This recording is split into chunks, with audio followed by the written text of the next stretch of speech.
Oke, selamat datang di Sinyal Ngobras untuk Tokonaut semua. Jadi kita bakal bahas nih terkait dengan potensi aset kripto secara pergerakan di minggu depan. Terutama ada beberapa perihal news yang cukup besar ya. Bahkan aku sedikit masih ragu nih ya terkait dengan pergerakan besok di 10 Januari. Apakah ini akan di ACC atau enggak oleh SEC terkait dengan potensi listing untuk ETF spot ya Bitcoin yang diinisiasikan oleh BlackRock tanggal 10 besok. Nah, sebenarnya banyak para investor, spekulan, ya kan analisator itu memprediksi bahwa ETF spot Bitcoin ini kemungkinan akan di ACC ya. Jadi chance-nya atau kesempatan di ACC-nya tuh cukup besar dibanding penolakan ya. Tapi kalau dari pribadi sih gini, ini terlalu mepet ya teman-teman ya. Walaupun memang pengajuan udah dari kuartal 4 ya 2023, tak rasa harusnya itu sudah matang secara regulasi, tapi ya kita udah mendekati ya beberapa hari lagi, 2 hari lagi, dan ini bakal menjadi volatilitas untuk pasar kripto paling volatile sih di tahun ini menurutku ya, karena ya baik lagi ETF spot Bitcoin BlackRock itu sudah menyiapkan dana sekitar 2 billion US dollar ya. 2 miliar US dollar tuh ya lumayan gede lah ya. Sedangkan market cap untuk Bitcoin saat ini di 700 billion US dollar kurang lebih. Ya, jadi ini kecil banget ya sebenarnya. Namun ekspektasi atau spekulasi dari para investor tuh beranggapan bahwa Bitcoin bahkan bisa lebih tinggi lagi dari harga saat ini ya. Saat ini Bitcoin di 43.000 US dollar dan kemungkinan berpotensi sampai ke 50.000 US dollar. Tapi kalau aku pribadi sih ya, secara teknikal loh, itu paling ke 46.500 dan kebetulan di Sinyal Ngobras ini kita bakal tunjukin nih terkait dengan entry, stop loss dan sebagainya ya. Aku bakal share screen di sini teman-teman.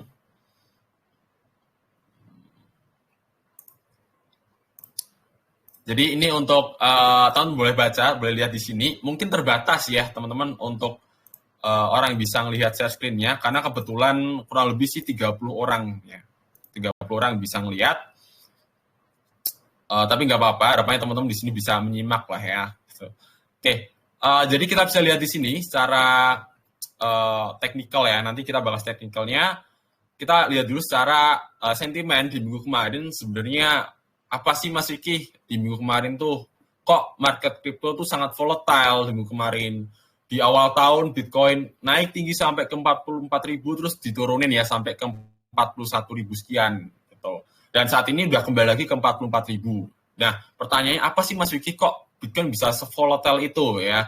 Jadi ada beberapa berita terkait dengan sentimen-sentimen yang ada seperti Matrix Sport. Matrix Sport itu layak halnya seperti gini teman-teman. Itu kayak komunitas ya, komunitas di mana komunitasnya itu diisi oleh orang-orang yang cukup paham dengan aset kripto ya, bisa dikatakan wealth lah. Aset mereka itu gede-gede, di mana si Matrix ini juga layak halnya teman-teman lihat toko news ya, seperti ini. Mereka juga menyiarkan terkait dengan sentimen-sentimen menurut mereka pribadi, ya kan, asumsi mereka pribadi, analisanya. Nah, karena analisa itu diisi oleh orang-orang yang mungkin punya dana besar, tentu mereka memiliki pendekatan yang berbeda ya teman-teman ya.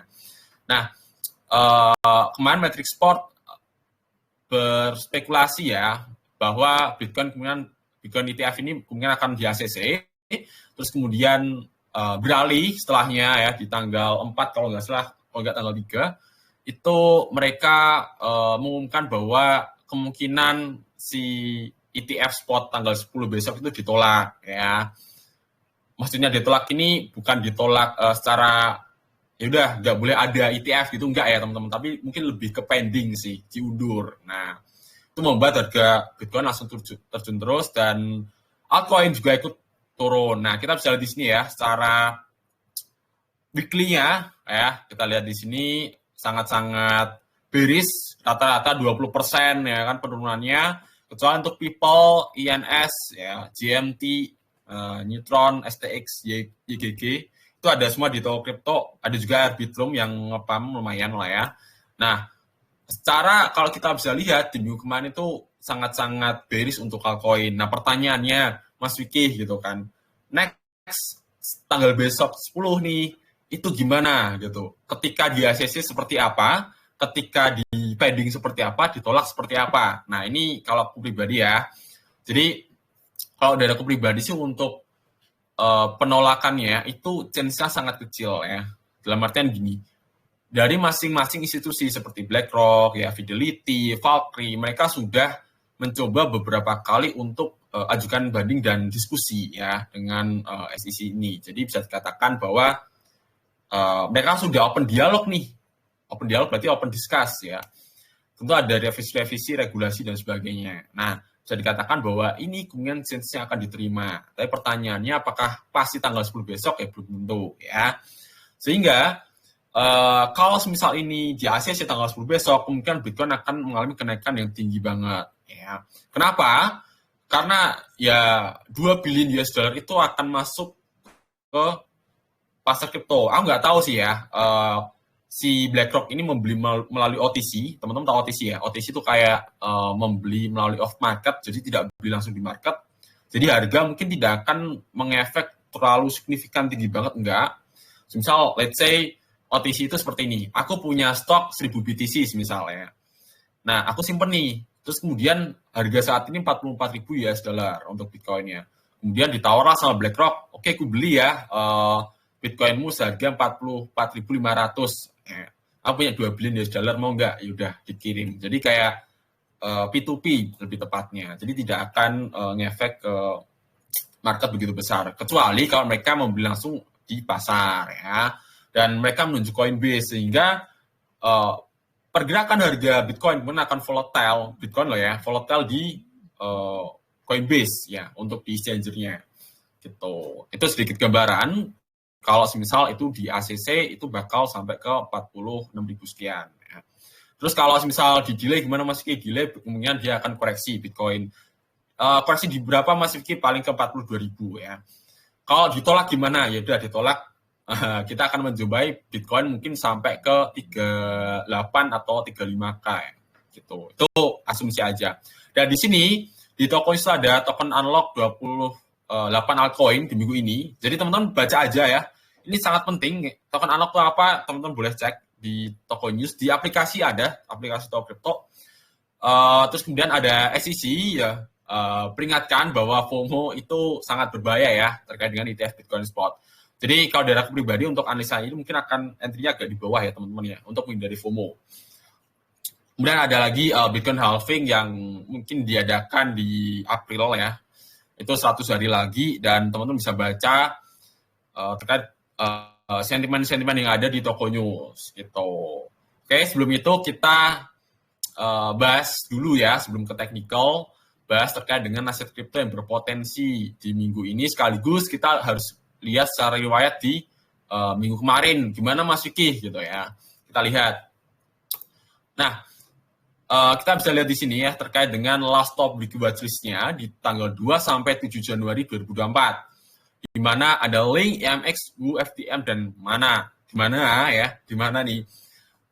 Kelima koin ini itu bearish semua ya. Bisa dikatakan kemarin tuh koreksi cukup dalam bahkan sampai saat ini untuk recent-nya ini aku ambil di jam 1 siang ini price-nya untuk link itu $13 ya, stop loss-ku di 14,7 jadi masih aman. Ini kalau masih di hold untuk link mungkin minus 15% ya. Kemudian ada MX juga sama minus 7%, ada WU 5%, FTM minus 4,77%, ada mana minus 3,39%. Teman-teman kalau mau tahu realnya itu wah ini parah banget sih turunnya ya. Jadi stop loss itu sangat penting ya. Walaupun memang tidak sesuai prediksi di minggu lalu bahwa kelima koin ini berpotensi bullish ya. Baik lagi market itu irasional dan disclaimer bahwa ini merupakan analisa pribadiku aja, bukan ajakan beli atau jual ya. Kemudian kita harus lihat dulu last bet weekly watchlist-nya minggu kemarin. Ada GMT, AVAX, GRT, SEI dan TRB. Kita bisa lihat di sini ya. Minusnya 20%-an teman-teman ya.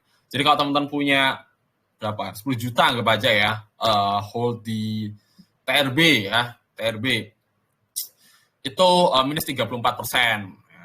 Itu sangat-sangat dalam sih. Nah ini koin-koin yang berpotensi mengalami kenaikan di minggu ini yaitu ada Bitcoin ya Ada Arbitrum, ada Solana, Injective, dan WorldCoin, ya, WLD. Untuk entry-nya ya, itu di 42.500 untuk Bitcoin, saat ini di 43.800 kalau nggak salah.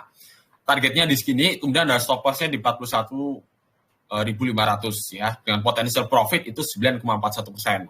Kemudian ada Arbitrum, ya Arbitrum ini sangat kuat minggu ini, dia masuk ke jajaran koin yang berhasil mempertahankan harga di bawah gempuran minus di minggu lalu ya. Kemudian ada Solana yang turun lumayan dalam. Saat ini Solana di angka $90 ya. Kita nanti bakal lihat secara teknikal. Terus kemudian ada Injective, WLD, dan seterusnya. Ini WLD ini sangat-sangat berpotensi untuk bukan bullish ya, tapi lebih ke rebound. Karena dia WLD itu udah turun lumayan dalam dan ada potensi rebound. Untuk Injective ini yang menurutku possible paling cepat kesampainya untuk targetnya. Kita bakal lihat nanti. Kemudian ada battlist-nya, yaitu ada RNDR. Ini ada siapa yang suka RNDR nih ya, yang nyangkut. Nah, kita bakal bahas di sini. Kemudian ada Matic, SRP, AX, dan People. Nah, People ini uniknya ya. Ketika kemarin di Bitcoin turun ke 41.000, dia naik sampai hampir 800% dalam waktu sehari atau 2 hari gitu. Wah, ini parah banget sih People ya. Dan dia berpotensi minus 30% kalau aku prediksi ya. Disclaimer, ini hanya potensial aja, belum pasti terjadi. Harapannya teman-teman selalu pasang stop loss ketika trading, itu pasti harus wajib. Dan kita harus ngelihat ya bahwa misal prediksinya masih gini plus nih, ternyata kok balik arah turun ya gitu, bearish ya, itu teman-teman juga atur sendiri untuk cut loss-nya lah ya. Itulah potensi-potensi kripto yang bakal bullish dan bearish. Kita ke teknikalnya, yaitu yang pertama ada Bitcoin ya. Kita bisa lihat di sini untuk Bitcoin. Bitcoin ini ada mencoba untuk menembus retest ya di sini ya, retest resistennya. Namun secara channel ya, channel ini kayak line istilahnya, area pergerakannya volatility untuk Bitcoin itu di area ini teman-teman ya. Kita bisa lihat bahwa potensi untuk Bitcoin ini ke area 42.500 itu cukup oke lah ya gitu. Dalam artian ya kita bisa lihat di sini lah. Kalau semisal nanti tanggal 9, tanggal 10 kemungkinan akan ada volatile di sini, dalam artian bisa ngedam, bahkan lebih parah daripada pengumuman CPI data. Ya, teman-teman tahu lah, yang biasa trading buy on news itu CPI data seperti apa, suku bunga seperti apa, nah itu bakal lebih volatile. Jadi harapannya teman-teman di sini stop loss ketat ya. Kalau diundur ya teman-teman harus berhati-hati aja. Gitu. Dengan potensi kalau kita lihat secara trendline restennya, mungkin dia akan ke area 46.500. Bisa nggak Mas Vicky ke 50.000? Bisa, tapi belum ada tanda-tanda untuk breakout dari situ ya. Jadi asumsiku bahwa dia paling ke 46.500 gitu. Walaupun ketika 2 billion masuk ya tetap aja dia mungkin ke 50.000, potensialnya gede banget. Kemudian ada Arbitrum ya. Arbitrum ini sebenarnya secara trennya dia udah patah sih, dalam artian dia udah nggak bearish lagi, nggak bullish lagi. Untuk rata-rata aset kripto itu pergerakan seperti ini kecuali Injective ya, nanti aku tunjukin.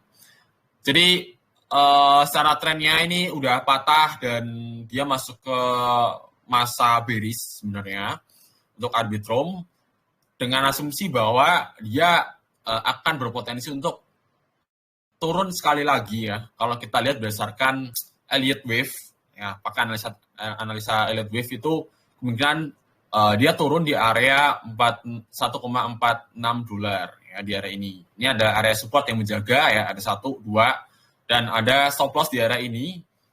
Kenapa di area ini stop loss-nya ya? Ini ada area support selanjutnya di sini ya, di 1,1. Jadi kalau teman-teman nggak stop loss, mau entry lagi di 1,1 juga bebas lah ya.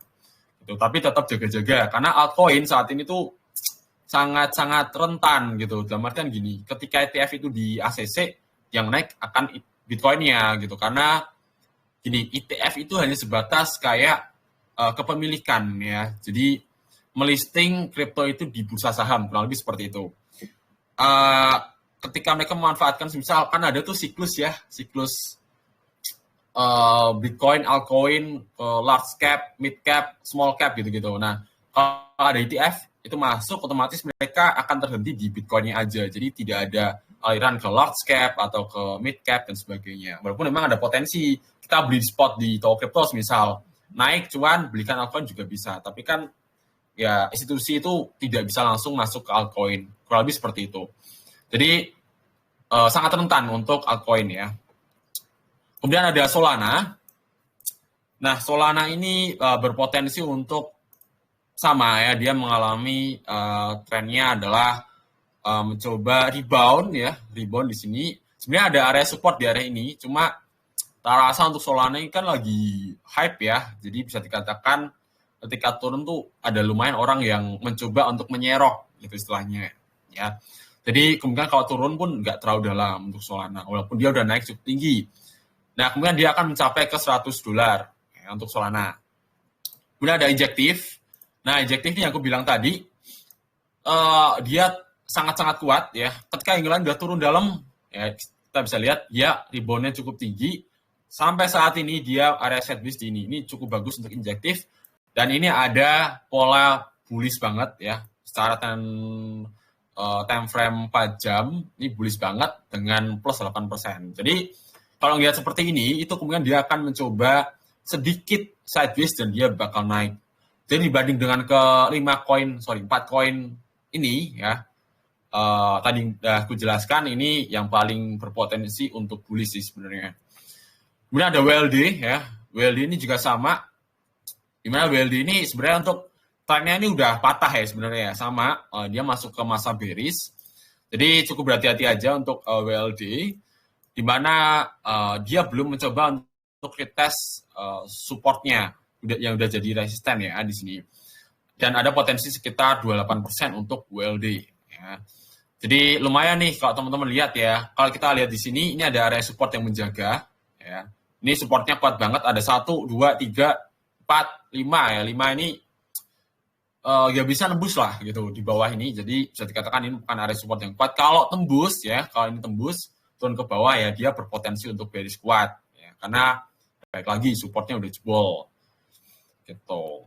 Nah, itulah kelima koin yang berpotensi untuk bullish di minggu ini. Kita lihat koin-koin yang berpotensi bearish di minggu ini. Disclaimer, ini merupakan analisa pribadi, market itu irasional, tidak selalu sesuai dengan analisa kita ya. Gitu. Nah, kita bisa lihat di sini RNDR ya. Ya, mungkin ada yang nyangkut lah ya di sini ya, karena memang ini lagi cukup hype. Di toko crypto ini masuk ke top 5 ya, top 5 volume transaksi. Teman-teman kalau buka CoinMarketCap itu RNDR, Render itu lumayan ramai diperdagangkan. Jadi mungkin aku bakal sedikit ngasih outlookku versiku ya. Jadi kalau kita lihat di sini, ini trennya sangat-sangat bearish. Nggak ada pullback teman-teman, nggak ada rebound. Jadi bisa dikatakan wah ini bearish maksimal lah ya. Jadi kalau dia rebound pun paling cuma sedikit aja ngelihat, karena RNDR juga udah naik cukup tinggi. Kita bisa lihat secara teknikalnya ya. Aku tarik Fibonacci retracement paling dia ke $3,099 untuk penurunannya. Ya, dengan asumsi seperti ini sempat menyentuh di area Fibonacci 2,618 ya di area ini. Sebenarnya ini ada area support sih, cuma udah ketembus ya. Per hari ini, per hari Senin. Jadi ya dia paling akan retest paling naik sedikit terus kemudian turun untuk RNDR. Potensi turunnya 16%. Jadi kalau teman-teman sekiranya Mas Vicky enaknya cut loss enggak ya? Ya bebas ya. Aku enggak menyarankan untuk cut loss itu gimana. Teman-teman bisa lihat secara teknikalnya, putuskan sendiri ya. Kemudian ada Matic. Nah, ini siapa yang suka Matic ya? Ini lumayan ramai juga. Teman-teman bisa lihat secara teknikal. Trennya tembus parah ya. Ini ada bearish kuat banget di sini. Ini sedang retest, mencoba. Paling dia kalau hari ini dia nggak naik di atas ini, dia potensi bearish. Tapi balik lagi ya. Kalau ETF spot Bitcoin besok tanggal 10 di ACC, altcoin juga ikut terbang sedikit ya. Jadi bisa dikatakan pola ini bisa gagal gitu. Bisa aja dia balik ke atas ini lagi. Gitu. Ya. Kalau teman-teman lihat bahwa Matic ini di atas 0,8 dolar, kemungkinan teman-teman bisa berpotensi untuk area taking profit di sini ya, di area ini 0,88 sama 0,94. Ini kalau apa namanya Matic naik ya gitu. Sebenarnya aku agak ambigu juga sih terkait dengan besok tanggal 10. Agak ngeri teman-teman ya. Karena rawan banget buat digocek.